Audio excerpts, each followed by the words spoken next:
অনেকে এখানে উপস্থিত সবাইকে আমার পক্ষ থেকে অভিনন্দন এবং শুভেচ্ছা জানাচ্ছি। প্রিয় ব্যক্তিবর্গ, আমরা আসলে সব ধর্মকেই আমরা গুরুত্ব দিয়ে থাকি এবং ইসলাম ধর্ম সবাইকেই সবার নিজ নিজ অবস্থানে থেকে তার ধর্ম পালন করার জন্য নির্দেশনা আছে।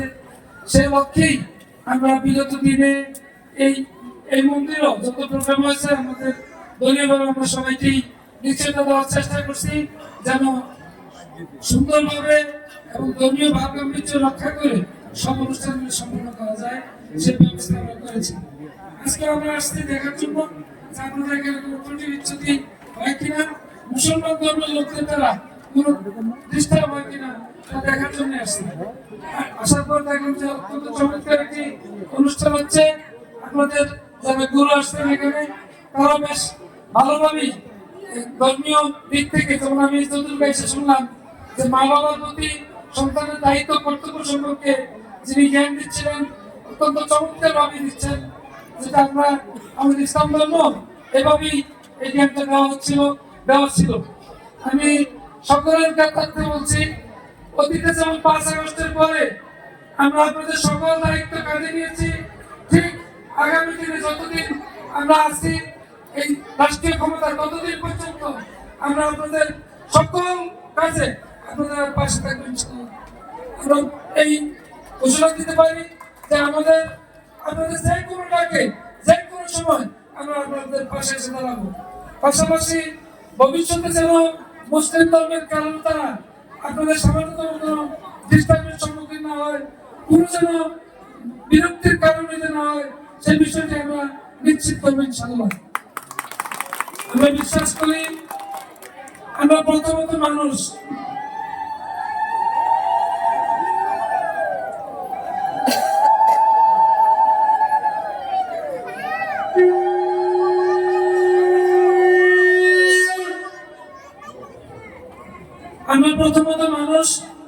আমাদের মানবতায় যেন কোথাও কোনো ফাটল না থাকে, কোনো বিভক্তি না থাকে, সেটা আমরা সর্বোচ্চ মর্যাদা দিয়ে রাখার চেষ্টা করব ইনশাআল্লাহ।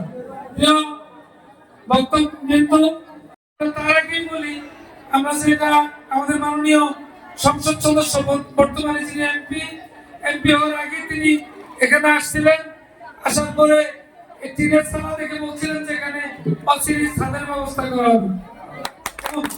আমরা আজকে ঘোষণা দিচ্ছি অচিরে এই মন্দিরের সংস্কার কাজের জন্য একটি বড় অঙ্কের অনুদান এখানে বসবে ইনশাআল্লাহ। এরপর আমাদের সাথে সার্বক্ষণিক যোগাযোগ রাখেন পরেশ দাস, আপনাদের মনে হয় কমলাপুর পরেশ দাস ইতিমধ্যে আমাদের কাছে একটা তালিকা দিচ্ছে সবগুলি মন্দিরের কি কি সুবিধা অসুবিধা আছে। আমরা চেষ্টা করবো আপনি যে ছোট্ট রাস্তাটি বক্তব্য রাখছেন এবছরই অনতি বিলম্বে আমরা রাস্তাটি করার চেষ্টা করবো। আমরা আমাদের মাননীয় সংসদ সদস্য মহোদয় সনাতন ধর্মাবলম্বীদের অত্যন্ত আপনজন, তিনি অত্যন্ত আপন হয়ে থাকেন এবং সকল কাজ উনি নিজে সর্বাগ্রে সম্পাদন করার চেষ্টা করেন। আমাদেরকে সেভাবে তাগিদ দিয়েছেন। আমরা চেষ্টা করব আপনাদের সকল ভালো কাজগুলিতে আমরা যেন সম্পৃক্ত থাকতে পারি। পাশাপাশি আপনাদের কাছে আমাদের বিনীত অনুরোধ, আমরা নেশার দ্রব্যকে অর্থাৎ মাদককে আমরা জিরো টলারেন্সে আমরা নিয়েছি। আপনাদের কাছে অনুরোধ থাকলো আপনাদের আশেপাশে যদি কেউ মাদক সেবন করে ডিস্টার্ব করে তাৎক্ষণিক আপনারা আমাদেরকে জানাবেন, আমরা তাৎক্ষণিক তাদেরকে বাঁচাও করার চেষ্টা করবো। কোনো অবস্থাতেই কোনো মাতলামি পাগলামি কোন ধর্মীয় অনুষ্ঠান যেন বিঘ্ন সৃষ্টি করতে না পারে আমরা সেদিকে অবশ্যই নজর রাখবো। এছাড়াও আপনাদের যে কোনো সময় যে কোনো বিষয়ে আমাদেরকে যদি অবগত করেন আমরা আপনাদের পাশে দাঁড়াবো, আমরা আপনাদের কাছে থাকবো এই অঙ্গীকার ব্যক্ত করে আমি আমার বক্তব্য শেষ করছি। আল্লাহ হাফেজ।